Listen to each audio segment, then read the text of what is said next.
Payg'ambarimiz sollallohu alayhi va sallam Baroat kechasi haqida Sha'bon oyining o'rtasida kechasi ibodat qiling, kunduzi ro'za tuting. Kun tunga yaqinlashganida Alloh dunyo osmoniga tushadi va mendan kechirim so'ragan yo'qmi? Uni kechiray.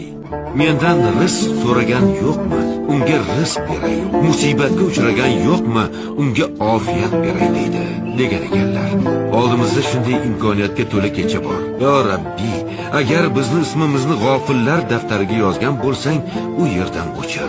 Bizlarni solih amallar qilgan bandalaring orasiga qo'sh.